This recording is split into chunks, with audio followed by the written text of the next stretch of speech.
আসসালামু আলাইকুম। এফবিএন আন্তর্জাতিক সংবাদে সবাইকে স্বাগত জানাচ্ছি। আমি শেখ সাদি। প্রথমে দেখে নেওয়া যাক আজকের শীর্ষ সংবাদগুলো।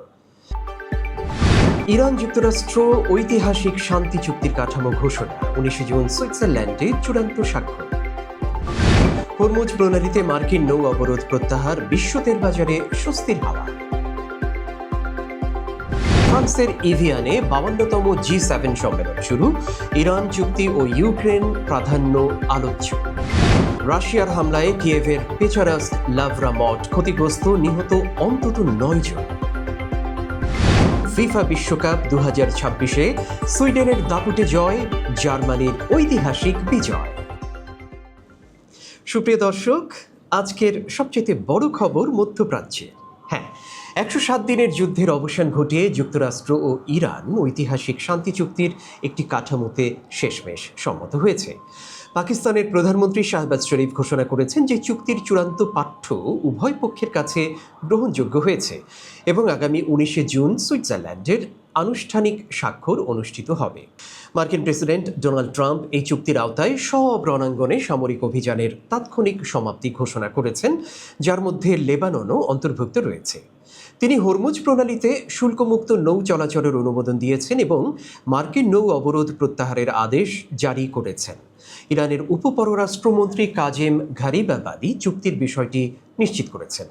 এই চুক্তির কাঠামোতে রয়েছে ইরানের বিপরীতে আরোপিত নিষেধাজ্ঞা শিথিলকরণ, ইরানের জমাকৃত বিদেশি সম্পদ থেকে 10 থেকে 14 বিলিয়ন ডলার মুক্তির সম্ভাবনা এবং ইরানের পারমাণবিক কার্যক্রম নিয়ে ভবিষ্যৎ আলোচনার পথ উন্মুক্ত রাখার বিধান। তবে এই পথ সহজ নয়। ইরানের কর্মকর্তারা চুক্তির কিছু খসড়া নিয়ে এখনও সতর্ক মনোভাব পোষণ করছেন এবং স্বাক্ষরের সময় নিয়ে সংশয় প্রকাশ করেছেন। ব্রিটিশ প্রধানমন্ত্রী কিয়ার স্টারমার এই চুক্তিকে যুদ্ধ সমাপ্তি ও আঞ্চলিক স্থিতিশীলতার পথে অত্যন্ত গুরুত্বপূর্ণ পদক্ষেপ বলে স্বাগত জানিয়েছেন। তুরস্কের প্রেসিডেন্ট রেজেপ তাইয়েপ এরদোয়ান সম্ভাব্য নাশকতামূলক কার্যক্রম সম্পর্কে সতর্ক থাকতে সব পক্ষের প্রতি আহ্বান জানিয়েছেন। অর্থনৈতিক প্রভাব ইতিমধ্যে দৃশ্যমান। ব্রেন্ট ক্রুড তেলের দাম প্রতি ব্যারেল $82 নিচে নেমে এসেছে এবং বিশ্বের প্রধান শেয়ার বাজারগুলোতে উল্লেখযোগ্য ঊর্ধ্বগতি দেখা গেছে। আন্তর্জাতিক মেরিটাইম অর্গানাইজেশন এই চুক্তিকে নৌ চলাচলের স্বাধীনতা রক্ষায় একটি মাইলফলক হিসেবে অভিহিত করেছেন।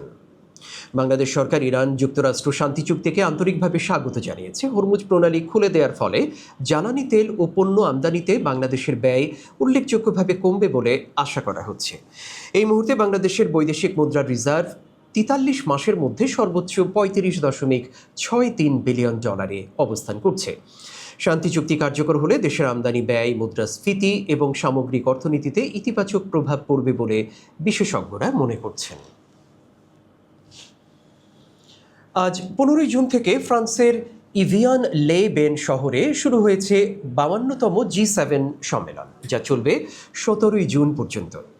এই সম্মেলনে বিশ্ব নেতারা এমন এক সময়ে মিলিত হচ্ছেন যখন ইরান যুক্তরাষ্ট্র চুক্তির কাঠামো ঘোষিত হয়েছে। G7 নেতারা জানতে চাইবেন হরমুজ প্রণালী কত দ্রুত পূর্ণ মাত্রায় খুলে দেওয়া সম্ভব এবং চুক্তির সব শর্ত কিভাবে বাস্তবায়ন হবে। ইউক্রেনের প্রেসিডেন্ট ভলোদিমির জেলেনস্কিও এই সম্মেলনে যোগ দেবেন। ফরাসি প্রেসিডেন্ট ম্যাক্রো সোমবার বিকেলে ট্রাম্পের সঙ্গে দ্বিপাক্ষিক বৈঠকে বসবেন এবং সন্ধ্যায় বৈশ্বিক চ্যালেঞ্জ মোকাবেলার অঙ্গীকারে কেন্দ্রীভূত একটি আনুষ্ঠানিক নৈশভোজ অনুষ্ঠিত হবে। রাশিয়ার ক্ষেপণাস্ত্র হামলায় কিয়েভের ঐতিহাসিক পেচারাস্ক লাভরা মঠ ক্ষতিগ্রস্ত হয়েছে। এই হামলায় অন্তত 9 জন নিহত হয়েছেন। ইউনেস্কোর বিশ্ব ঐতিহ্যবাহী এই স্থাপত্যটি ধ্বংসের মুখে পড়ায় আন্তর্জাতিক মহলে তীব্র নিন্দার ঝড় উঠেছে। প্রেসিডেন্ট ট্রাম্প, পুতিন ও জেলেনস্কি উভয়ের সঙ্গে কথা বলে যুদ্ধ সমাপ্তির আহ্বান জানিয়েছেন।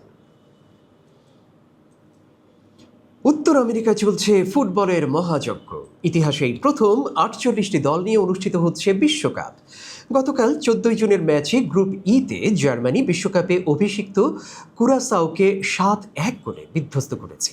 একই গ্রুপে আইভারি কোস্ট ইকুয়েডরকে 1-0 গোলে হারিয়েছে। আজ 15 জুনের ম্যাচে গ্রুপ এফে মেক্সিকোর ম্যান্টোরেতে সুইডেন তিউনিশিয়াকে 5-1 গোলে উড়িয়ে দিয়েছে। আলেকজান্ডার ইসাক, ভিক্টর জিউকেরস, ম্যাথিয়াস সাভানবার্গ ও ইয়াসিন আয়ারির দ্বৈত গোলে সুইডেন এই দাপুটে জয় তুলে নেয়। 1938 সালের পর এই প্রথম কোনো বিশ্বকাপ ম্যাচে সুইডেন 5 গোল করতে সক্ষম হলো। ফলে গ্রুপ এফ এর শীর্ষে অবস্থান করছে সুইডেন। একই গ্রুপে নেদারল্যান্ডস ও জাপানের মধ্যকার রোমাঞ্চকর লড়াই শেষ হয়েছে 2-2 গোলে। আগামী ম্যাচগুলোয় স্পেন, ইরান, ব্রাজিল এবং আর্জেন্টিনা সহ বড় দলগুলো মাঠে নামবে। এবার এক বাক্যের দুটো খবর। সুইজারল্যান্ডে দেশের জনসংখ্যা 1 কোটিতে সীমাবদ্ধ রাখার একটি বিতর্কিত প্রস্তাব ভোটাররা প্রায় 55% ভোটে প্রত্যাখ্যান করেছেন। এবং ব্রাজিলে একটি হেলিকপ্টার দুর্ঘটনায় মার্কিন সঙ্গীতশিল্পী অলিভার ট্রি সহ 6 জন নিহত হয়েছেন। এই ছিল এফবিএন আন্তর্জাতিক সংবাদের আজকের আয়োজন। আরও বিস্তারিত জানতে চোখ রাখুন আমাদের পরবর্তী বুলেটিনে। ততক্ষণ শুভকামনা। আল্লাহ হাফিজ।